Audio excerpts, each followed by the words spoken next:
Welcome সবাইকে।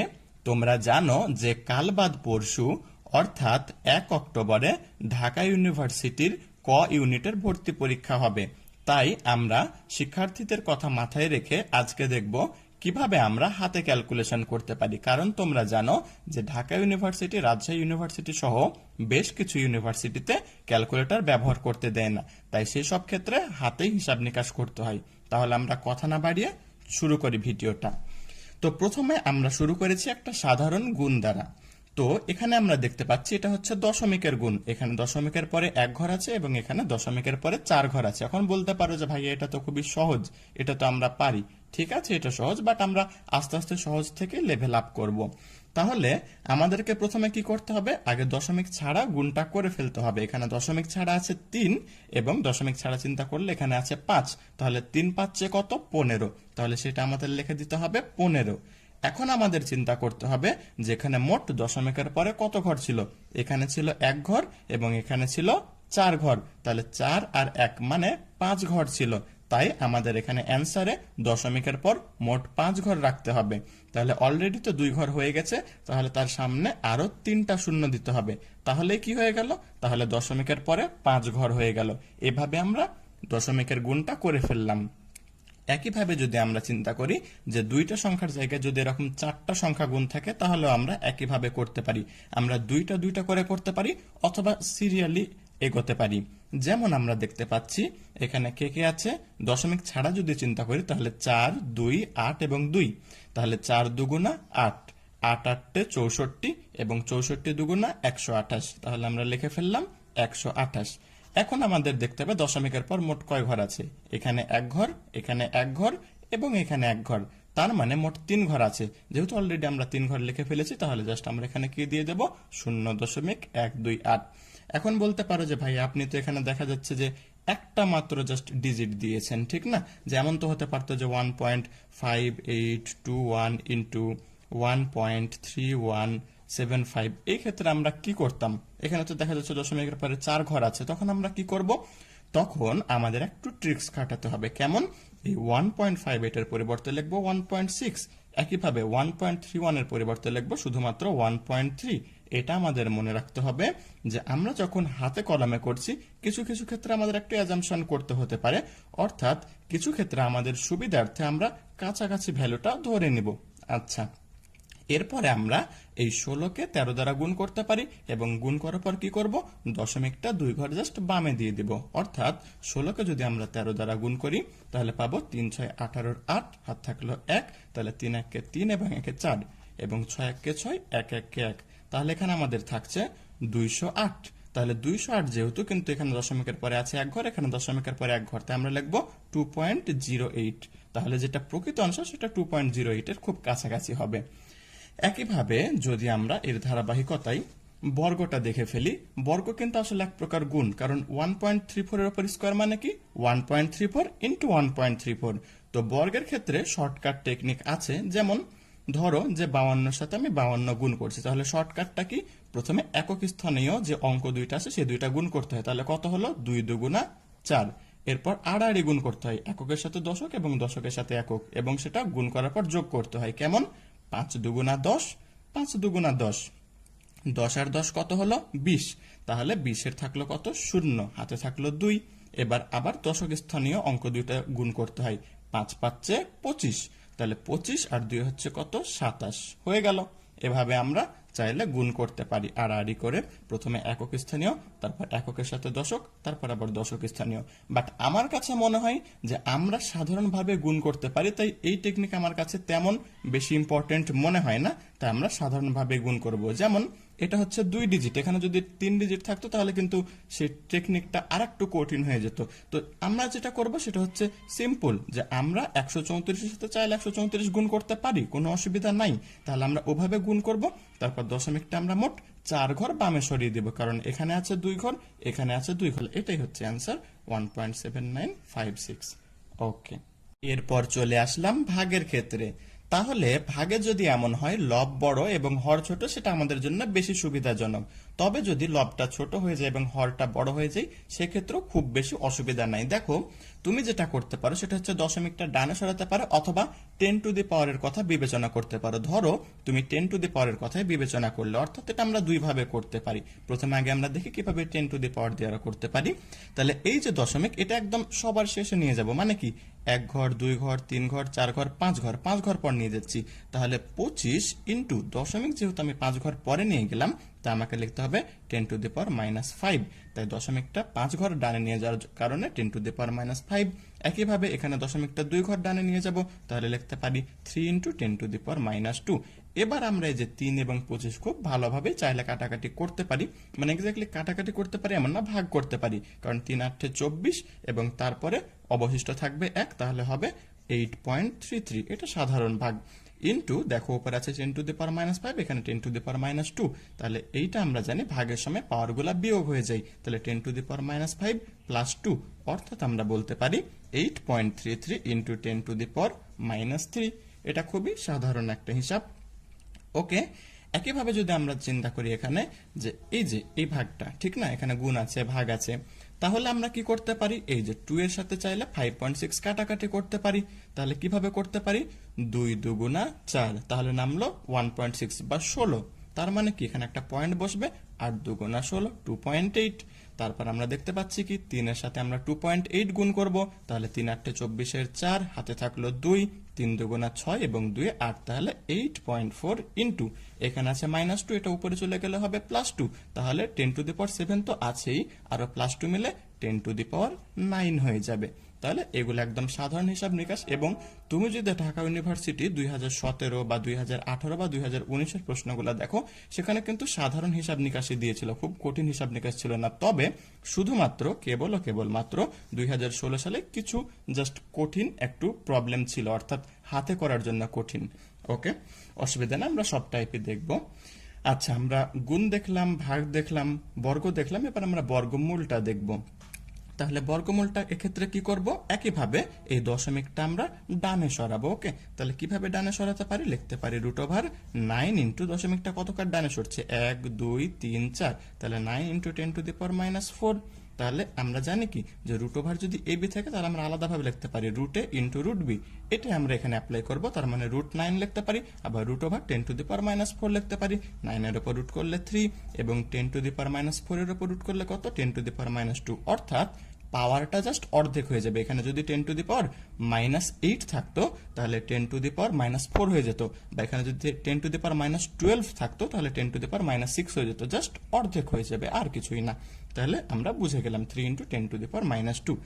একইভাবে এখন মনে করতে পারো যে 9 তো একটা পূর্ণবর্গ সংখ্যা, এটা না হয় আমরা পারলাম, √9 করলাম খুব সহজে 3, তাহলে 3 তো আর পূর্ণবর্গ সংখ্যা না। এটার ক্ষেত্রে আমরা কি করব, দেখো আমরা এটাও বলছি দশমিকটা 2 ঘর ডানে সরাই, তাহলে 3 ইন্টু 10 টু দি পাওয়ার-2। এখন তাহলে আমাদের কি করতে হবে, √1 থেকে √3 পর্যন্ত মনে রাখতে হবে। ওকে, সেটা আমি লাস্টে দেখাবো, আমি লিখে রেখেছি √1 থেকে √10 পর্যন্ত, সেটা তোমরা মুখস্থ করে নেবে। তাহলে √3 ভ্যালু হচ্ছে 1.732 ইন্টু 10 টু দি পাওয়ার-2, মানে কি, মানে এখানে যদি আমরা রুট করি তাহলে তার পাওয়ারটা জাস্ট অর্ধেক হয়ে যাবে, তার মানে কত হবে 10 টু দি পাওয়ার-1। 10 টু দি পাওয়ার-1 মানে কি, জাস্ট এটা দশমিকটা এক ঘর বামে চলে যাবে, মানে 0.1732। এটাই হচ্ছে ব্যাপার। তাহলে আমরা বর্গমূল দেখে ফেললাম। এখন বলতে পারো যে আমরা তো তাহলে শুধু দশমিকগুলোর বর্গমূল দেখলাম, তাহলে আমরা বড় বড় পূর্ণ সংখ্যা তাদের বর্গমূল দেখবো কিনা? হ্যাঁ দেখবো, আমরা পরের পেজে সেটা দেখে ফেলছি। তাহলে আমরা এই যে বড় সংখ্যারও আমরা বর্গমূল দেখব, তবে এখানে আর একটা ব্যাপার বলি, সেটা হচ্ছে ধরো 10 টু দি পাওয়ার না হয় বুঝলাম -6 এর উপর যদি রুট করি তাহলে অর্ধেক হয়ে যাবে, 10 টু দি পাওয়ার-3 হয়ে যাবে। কিন্তু এখানে যদি বিজোড় সংখ্যা থাকে √10 টু দি পাওয়ার-5 হয়, তখন আমরা কি করব, তখন তো অর্ধেক করলে 10 টু দি পাওয়ার-2.5 হয়ে যাবে, 5/2 অর্ধেক, ঠিক না? তাহলে এই যে 0.5, এটাকে নিয়ে এখন আমরা কি করতে পারি?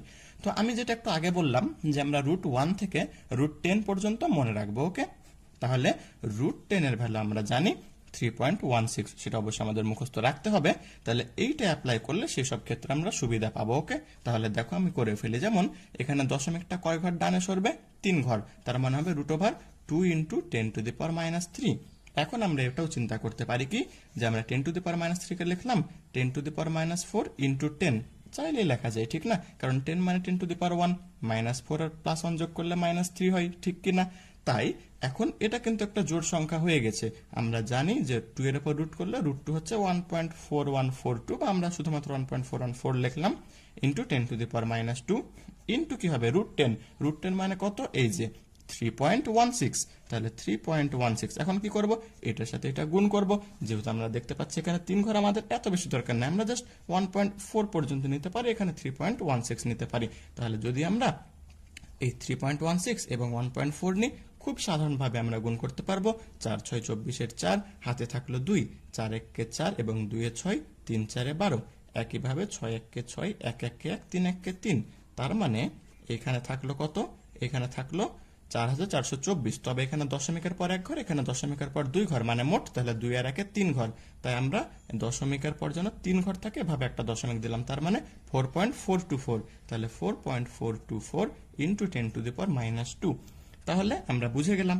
আর আরেকটা কিভাবে করতে পারতাম সেটাও বলি।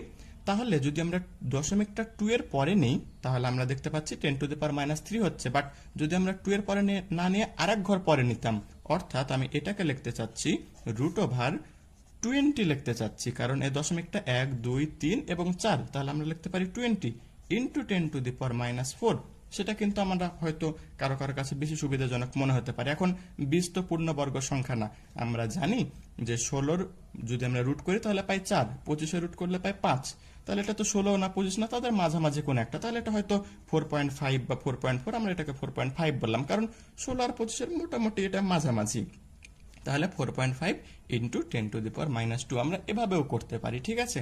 যে সবসময় যেখানে পূর্ণবর্গ সংখ্যা পাবো এমন না, বরং তাদের মাঝামাঝি কোনো সংখ্যাও পেতে পারি, 16 এবং 25 মাঝখানে। তাই 4ও লিখলাম না, 5 লিখলাম না, তাদের মাঝামাঝি 4.5 লিখে দিলাম। ওকে, এভাবেও করতে পারি অথবা এভাবেও করতে পারি, একই কেস কিন্তু, ঠিক আছে? এখানে 4.424, 4.5 একই রকম আসছে। ওকে, এরপরে চলে আসি আমরা এই যে একদম পূর্ণ সংখ্যা যেগুলা, ঠিক আছে? 2209, এই যে এই সংখ্যাগুলোর বর্গমূল, এখানে এগুলো আমরা কোথায় শিখেছি? এগুলো আমরা ক্লাস 9-10 শিখেছি। এই যে 2 ঘর করে কি করতে হয়? এরকম একটা উপরে দাগ দিতে হয়। তারপর কি করতে হয়? যে 22-এর থেকে ছোট পূর্ণবর্গ সংখ্যাটা চিন্তা করতে হয়। কে সেটা? 16। তাহলে কি হবে? 4 4 এ 16। ওকে, কারণ 22-এর থেকে তো যদি আমরা চিন্তা করি 25, সেটা তো 22-এর থেকে বড় হয়ে যাচ্ছে। তাহলে 22-এর থেকে ছোট পূর্ণবর্গ সংখ্যা সেটা হচ্ছে 16। 4 4 এ 16। এরপর কি করতে হতো? এর দ্বিগুণ সংখ্যাটা এখানে লিখতে হতো, 4 2 8। এরপরে কি করতে হবে? এরপরে এই 22 থেকে 16 বিয়োগ করতে হবে, তাহলে কত হচ্ছে? 6। এবং 2 ঘর করে নামবে, 2 ঘর করে নামবে বলে কিন্তু আমরা দুইটার উপরে এভাবে দাগ দিয়েছি। তাহলে কত নামলো? 609। এরপরে কি করতে হতো? এখানে যেটা বসে এখানেও সেটা বসে, এগুলো আমরা ক্লাস 9-10 করেছি, ঠিক না? তাহলে এখানে যেটা বসাতে হবে এখানেও সেটা বসাতে হবে, ঠিক না? তাহলে 8 8 দেখা যাবে 64 হয়ে যাবে, 7 8 56, তাহলে হয়তো 7 দ্বারা হতে পারে। তাহলে 7 7 49 9, হাতে থাকলো 4, তাহলে 7 8 56, 56 4 60। তাহলে এটা একটা পূর্ণবর্গ সংখ্যা ছিল এবং √2209 মানে কত? 47 আমরা পেয়ে গেলাম। তুমি চাইলে এটাকে রুট করতে পারো অথবা অপশনগুলোকে স্কোয়ার করতে পারো, যে কোনটাকে স্কোয়ার করলে আমি 2209 পাচ্ছি, এটাকে বলা হয় অপশন টেস্ট, সেটাও করতে পারো। অপশন টেস্ট হয়তো অনেক ক্ষেত্রে কাজে লাগবে। আচ্ছা, এরপর আসি লগারিদম। তাহলে লগারিদমের ক্ষেত্রে আমাদের যেটা খেয়াল রাখতে হবে সেটা হচ্ছে আমরা যেন সেটাকে 10⁻³ আকারে প্রকাশ করতে পারি। যেমন এই যে দশমিকটা যদি আমি 1 2 3 যদি আমরা 3 ঘর ডানে নিয়ে যাই, তাহলে এটাকে আমরা কত লিখতে পারি? 1 × 10⁻³ তাহলে 1 × 10⁻³ মানে কি? আসলে 10⁻³, ঠিক না? এবং লগের যদি বেজ উল্লেখ করা না থাকে আমরা ধরে নিই এটা 10 বেজ আছে। এবং একটা সূত্র ছিল, কেমন সূত্র? যে লগ m⁻r, এই যে যেটা পাওয়ার থাকছে এটা সামনে চলে আসে, অর্থাৎ লগ m⁻r কে লিখতে পারি r log m। তাহলে আমরা লিখতে পারি -3টা সামনে আসবে, -3 log 10, এবং log 10 এর ভ্যালু কত? log 10 এর ভ্যালু 1, তাই এই ভ্যালুটা হচ্ছে -3। বিশেষ করে এটা আমাদের পিএইচ কেমিস্ট্রিতে পিএইচ নির্ণয়ের ক্ষেত্রে দরকার হতে পারে। সেম ভাবে যদি বলি যে লগ, ধর এখানে একটা মাইনাস দিলাম, -log 0.01। ওকে, তাহলে আমরা কি লিখতে পারি? 0.01 মানে দশমিকটা 2 ঘর ডানে যাবে, মানে 10⁻³ হবে -2, -2টা সামনে আসবে, অলরেডি তো একটা সামনে মাইনাস আছে, তাহলে হয়ে যাবে 2 log 10। log 10 এর ভ্যালু 1, তাই অ্যান্সারটা হচ্ছে 2। জাস্ট আমরা দশমিকটা ডানে বামে সরাবো। এখন কথা হচ্ছে 1 না থেকে এখানে যদি 2 বা 3 বা 4 থাকে সেটা কি করব, ঠিক না? তাহলে 2 থাকলে কি করতে হবে সেটাও বলছি, অসুবিধা নাই। দেখো দশমিকটা আমি 1 2 3 4 4 ঘর ডানে সরালাম, তাহলে 2 ইন্টু 10⁻⁴। এবং লগের প্রপার্টি কি, লগ এম এন সমান কি log M plus log N, মানে আমরা লিখতে পারি লগ 2 প্লাস লগ 10⁻⁴। তাহলে এখন আমাদের কি করতে হবে, লগ 1 থেকে লগ 10 পর্যন্ত ভ্যালুগুলো মনে রাখতে হবে, সেটা আমরা লাস্টে লিখেছি, অসুবিধা নাই। তাহলে লগ 2 এর ভ্যালু সেটা লাস্টে দেখবে 0.3, এবং সেটা অবশ্যই তুমি মুখস্থ করবে। এবং এখানে -4টা সামনে চলে আসবে, তাহলে -4 লগ 10, এবং আমরা জানি লগ 10 এর ভ্যালু 1, তাহলে -0.3 থেকে যদি আমরা 4 বিয়োগ করি তাহলে কত হবে, -3.7 হয়ে গেল লগের অঙ্কগুলো। এভাবে চাইলে আমরা লগের অঙ্ক করতে পারি। এবার আমরা তারপরে এগোতে থাকি। এবার আমরা এনপিআর এবং এনসিআর এর জাস্ট দুইটা প্রবলেম দেখবো। এটা আমাদের ফিজিক্স বা কেমিস্ট্রিতে দরকার হয় না, তবে ম্যাথ গণিতে দরকার হয় আর কি। তো এই এনপিআর বা 10p4 এটা আমরা কিভাবে করব, এই যেটা এন আছে অর্থাৎ যেটা উপরে আছে সেটা আমরা প্রথমে লিখবো, এরপর আমরা এক এক করে কমাতে থাকবো। তাহলে 10 থেকে 1 কমালে কত হয় 9, 9 থেকে 1 কমালে কত হয় 8। এখন কথা হচ্ছে এটা কতক্ষণ পর্যন্ত চলবে, যতক্ষণ আমি 4টা সংখ্যা পাচ্ছি। কয়টা পেয়েছি, 10, 9, 8, তার মানে 3টা পেয়েছি, আরেকটা লাগবে, তাহলে গুণিত হচ্ছে 7। তাহলে কি বললাম, প্রথমে এন লিখবো অর্থাৎ উপরের সংখ্যাটা লিখবো, তারপর এক এক করে কমাতে থাকবো। এরকম ভাবে কত পর্যন্ত কমাবো, যতক্ষণ না যে আড অর্থাৎ 4টা সংখ্যা, এই যে আমাদের 4টা সংখ্যা হয়ে গেছে, ঠিক আছে কিনা। একইভাবে যদি আমরা কি করতাম, যে আমরা 10p ধরো যে 2 নির্ণয় করতাম, তার মানে তখন কি করতাম, 10 তো থাকলোই নিজের মতো। এরপরে সেখান থেকে আমরা 1 কমাবো, তাহলে কত হলো 9। এখানে কত আছে 2, মানে দুইটা সংখ্যা। 2 মানে এটাই নির্দেশ করে যেখানে আমরা দুইটা সংখ্যা নিতে পারবো। অলরেডি কিন্তু দুইটা সংখ্যা নিয়ে ফেলেছি, তাহলে আর নেওয়ার দরকার নেই। তাহলে 10p2 হচ্ছে কত, 9.90, ঠিক না। একইভাবে যদি চিন্তা করো যে আমরা 6p3 নির্ণয় করলাম, তাহলে এটা কিভাবে করব, 6 প্রথমে এটা লিখে ফেলবো, এক এক করে কমাতে থাকবো। 6 থেকে 1 কমালে 5, 5 থেকে 1 কমালে 4। কয়টা সংখ্যা নিতে পারবো, 3টা। অলরেডি কিন্তু আমরা 3টা নিয়ে ফেলেছি, তাহলে 4 5 20, আবার 6 20 কত, 120। এবার আসি 10c3তে, 10c3তে, ওকে। তাহলে এনপিআর করলাম, এবার আমরা এনসিআর করব, ওকে। তাহলে যদি আমরা এনসিআর করি তাহলে এটা কেমন হবে, এনপিআর এ যা করতাম এখানে উপরে আমরা তাই করব। প্রথমে লিখবো 10, একটা কমাবো, একটা কমালে কত হলো 9, আরেকটা কমাবো, আরেকটা কমালে কত হলো 8। এই যে 3টা সংখ্যা লিখতে পারবো, 10, 9, 8, 3টা লিখে ফেলেছি, আর লিখতে পারবো না। যদি 10c4 থাকতো তাহলে ইনটু কি লিখতে পারতাম, 7 লিখতে পারতাম, মানে 4টা লিখতে পারতাম, বাট 3, তাই 3টা লিখলাম। এবং নিচে কি করতে হবে, নিচে শুরু থেকে 3টা লিখতে হবে। শুরু থেকে মানে কি, 1 থেকে শুরু, 1 ইন্টু 2 ইন্টু 3, এই যে 3, তাই আমরা নিচে 3টা গুণ করলাম, ওকে। তাহলে এবার আমরা কাটাকাটি করব, 2 কে 8 দ্বারা কাটাকাটি করলে 4, 3 কে 9 দ্বারা কাটাকাটি করলে 3, তাহলে 3 4 12, 12 কে 10 দ্বারা গুণ করলে 120, তাহলে 10c3 এর মান 120। একইভাবে আরেকটা দেখি আমরা, ধরো 8c2, ওকে। তাহলে উপরে কি করব, প্রথমে 8 লিখবো, সেখান থেকে একটা কমাবো, তাহলে কত হলো 7। আমি কিন্তু এখানে দেখতে পাচ্ছি 2, মানে জাস্ট দুইটা সংখ্যা পাবো। আর নিচে কি শুরু থেকে মানে 1 থেকে লিখবো, 1, তারপরে কত লিখবো 2, আর কি লিখতে পারবো না, কারণ এই যে 2 মানে আমি দুইটা সংখ্যা লিখতে পারবো। তাহলে কাটাকাটি করি, 2, 4 2 8, 4 7 88। এভাবে আমরা এনপিআর এবং এনসিআর নির্ণয় করতে পারি, ওকে। এটার জন্য আমাদের কোনো কিছুর ভ্যালু মুখস্থ রাখা অবশ্য দরকার হয় না। আচ্ছা, এবং ফ্যাক্টোরিয়াল আমরা হয়তো সবাই কম বেশি জানি, যেমন 5 ফ্যাক্টোরিয়াল মানে কি 1 ইন্টু 2 ইন্টু 3 ইন্টু 4 ইন্টু 5, ঠিক না। এবং এটা গুণ করলে কত হবে, গুণ করলে হবে 120। যদি তুমি 5 ফ্যাক্টোরিয়াল বা 6 ফ্যাক্টোরিয়াল মুখস্থ রাখো তাহলে ভালো, না মুখস্থ রাখলেও তেমন অসুবিধা নাই, বাট মুখস্থ রাখলে সুবিধা আছে, 7 ফ্যাক্টোরিয়াল, 8 ফ্যাক্টোরিয়াল, ওকে। এবার আসি তারপরে ত্রিকোণমিতিক আমরা এখানে দেখছি, এবং ত্রিকোণমিতিকের ক্ষেত্রে আমরা জানি sin 30 ডিগ্রি কত, হাফ, মানে 0.5, এবং tan 30 ডিগ্রি কত, 1/√3। এখন আমরা 1/√3 তো আর লিখতে পারছি না, কারণ অপশানে তো 1/√3 আকারে নাও থাকতে পারে, সেখানে তো দশমিক আকারেও থাকতে পারে। তাই tan 30 ডিগ্রিটা মুখস্থ রাখতে হবে কত, 0.577, এবং এটা আমরা লাস্ট পেজে লিখেছি, একটু পরে দেখাচ্ছি। তো এবং এই দুইটা যোগ করলে আমরা কত পাচ্ছি, 1.077, শেষ। একইভাবে আমরা শেষে জাস্ট আরেকটা হিসাব দেখে ফেলি, কি দেখতে পাচ্ছি, 2 ইন্টু 10⁵ ইন্টু 3.2 ডিভাইডেড বাই পাই।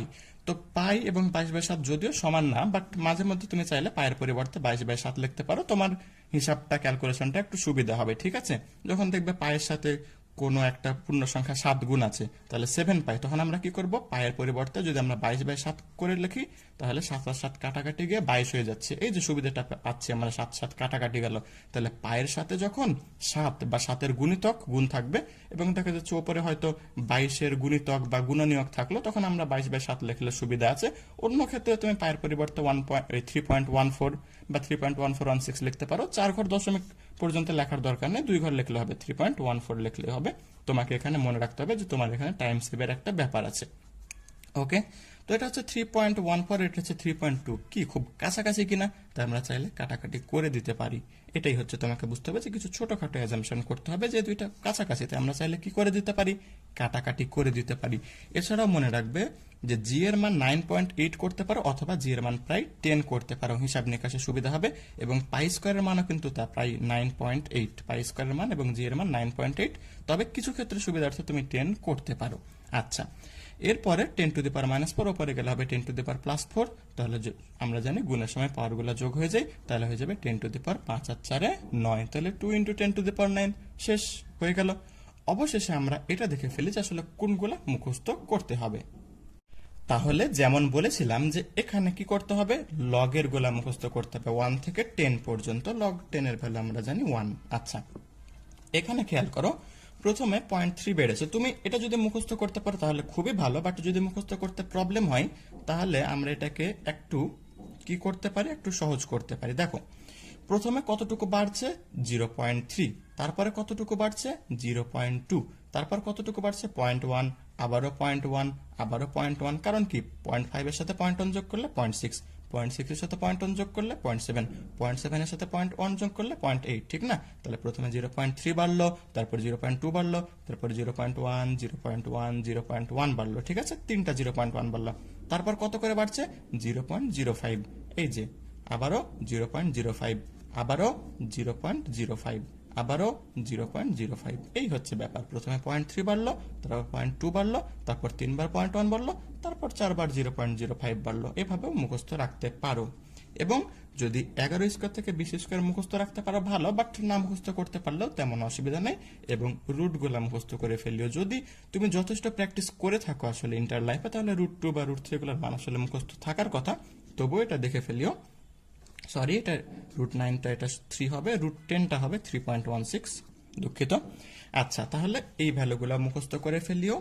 এবং এই যে ত্রিকোণমিতিক, যদি তুমি সাইন করে ফেলো তাহলে কিন্তু আর কস মুখস্থ করার দরকার হচ্ছে না। সাইনটাকে উল্টাভাবে লিখলে কসটা হয়ে যায়, ঠিক না? মানে উল্টা দিক থেকে, উল্টালে এমন না, বরং উল্টা দিক থেকে লিখলে আর কি। আচ্ছা, কারণ sine 90 degree cos 0 degree, sine 60 degree cos 30 degree, sine 45 degree cos 45 degree. Okay, যে 1/√2 এর মান 0.707। বাট যদি খুব বেশি সেখানে হিসাব নিকাশ আরো কিছু গুণটুন থাকে, তখন কি করবে, জাস্ট 0.7 লিখবো, 3 ঘর পর্যন্ত লেখার আমাদের দরকার নাই। তো এইরকম হচ্ছে ব্যাপার। একইভাবে tan এর ভ্যালুগুলো হচ্ছে এইটাই, 3টা মুখস্থ রাখলে আমরা বাকিগুলোও করতে পারবো। এছাড়াও যদি ইন্টার লাইফ অনেক প্র্যাকটিস করে থাকো তাহলে তো অবশ্য এই ব্যাপারগুলো জানার কথা, যে সমকোণী ত্রিভুজের একটা 3 একটা 4, তাহলে বাকিটা কত তাড়াতাড়ি তুমি বলে দিতে পারবা, 5, কারণ এরকম অনেক ত্রিভুজ দেখেছো। আবার যদি একটা হয় 5, একটা হয় 12, আর একটা কত হবে 13, একটা যদি হয় 6, একটা যদি হয় 8, আর একটা কত হবে 10, ঠিক না? এইরকম আর কি। যাই হোক, তো তোমরা যারা এখনো ঢাকা ইউনিভার্সিটি ক-ইউনিট ভর্তি পরীক্ষার সমাধান 2019-20, যেটা অর্থাৎ আগের বছর, সেটা দেখোনি, তারা দেখতে পারো। আর যদি দেখে থাকো তাহলে আর সময় নষ্ট করার দরকার নাই, তাহলে আর এখানে আমাদের তেমন কিছু বলার নাই। তবে এখানে আরেকটা মাত্র কথা বলার আছে, আমি যে ভুলটা করেছিলাম সেটা আমি বলি এখন। সেটা হচ্ছে কি, সেটা হচ্ছে ভুলটা এরকম, দেখবা যে বুয়েটে যখন ভর্তি পরীক্ষা দিবা তখন দেখা যাবে ম্যাথ দ্বারা হয়তো শুরু, যে ম্যাথ 1 থেকে 20, এবার ফিজিক্স শুরু 21 থেকে, তাহলে 21 থেকে 40, এবার কেমিস্ট্রি শুরু 41 থেকে, 41 থেকে 60। বাট ঢাকা ইউনিভার্সিটি যেটা করে, ধরো যে ফিজিক্স শুরুতে আছে, সেটা আছে 1 থেকে 15। এবার যদি তারপরে যদি কেমিস্ট্রি থাকে, কেমিস্ট্রি কিন্তু এমন থাকে না যে 16 থেকে 30, বরং আবার 1 থেকে 15। একইভাবে ম্যাথ 1 থেকে 15, আবার বায়োলজি 1 থেকে 15, ইংলিশ 1 থেকে 15, বাংলা 1 থেকে 15। ওরা কিন্তু বারবারই 1 থেকে 15 করে। এবং ওই মানশিট তুমি যদি দেখো, এখানে কিন্তু এরকম কিছু ভাগ থাকবে, যে উপরে কিন্তু লেখা থাকবে এটা ফিজিক্স, বা এটা কেমিস্ট্রি, বা এটা ম্যাথ, এটা বায়োলজি, ঠিক আছে? এখন তুমি একটা কাজ করলা, তুমি শুরু করলা কেমিস্ট্রি দিয়ে, কথার কথা ধরো যে 2 নম্বরে কেমিস্ট্রি আছে বা 3 নম্বরে কেমিস্ট্রি আছে, ধরলাম যে 2 নম্বরে তারা কেমিস্ট্রি দিয়েছে, তাহলে কেমিস্ট্রি তুমি 1 থেকে 15 পর্যন্ত ফিল আপ করছো, বাট সেটা তুমি ফিজিক্সের এখানে ফিল আপ করে দিয়েছো। আচ্ছা, 1-এর খ এখানে ফিল আপ করেছো, 2-এর গ এখানে ফিল আপ করেছো, এরকম করেছো। তুমি পূরণ করছো কেমিস্ট্রি, বাট ভুল করে ফিজিক্সে করে দিয়েছো। এই ভুলটা করিও না, ওকে? সবগুলা কিন্তু 1 থেকে 15 একটু উপরে দেখে ফেলবা যে ওটা ফিজিক্স নাকি কেমিস্ট্রি নাকি ম্যাথ নাকি বায়োলজি, কোনটা পূরণ করছো তুমি, ওকে? তো এটা একটা কাজ করতে পারো, তুমি সিরিয়ালি করতে পারো, প্রথমে ফিজিক্স করলা, তারপরে কেমিস্ট্রি করলা, তারপরে ম্যাথ করলা, তাহলে হয়তো ভুল হওয়ার পসিবিলিটি কম থাকে। এটা একটু চেক করে ফেলিও আর কি। আমি 2-3টা ভুল পূরণ করার পর তারপরে আমি উপরটা খেয়াল করেছিলাম যে হ্যাঁ, আমি পূরণ করছিলাম ফিজিক্স, বাট আসলে আমি কোশ্চেন দেখছিলাম কেমিস্ট্রির। তো 2-3টা খুব বেশি প্রবলেম হয়েছিল না, এবং এরকম হইলে আসলে ঘাবড়ানোর কিছু নাই আর কি। যদি তোমার যথেষ্ট প্র্যাকটিস থাকে, ওই সময়টা আসলে এনাফ, ঢাকা ভার্সিটি যে সময় দেয়, ঠিক আছে, যদি তোমার যথেষ্ট প্র্যাকটিস থাকে আর কি। তো আজকের মতো আর কথা বাড়াবো না, তোমাদের যেহেতু কাল বাদ পরশু পরীক্ষা, অবশ্যই ভালো করে প্রিপারেশন নাও। তো আজকের মতো এই পর্যন্ত থাকলো, সুস্থ থেকো, ভালো থেকো।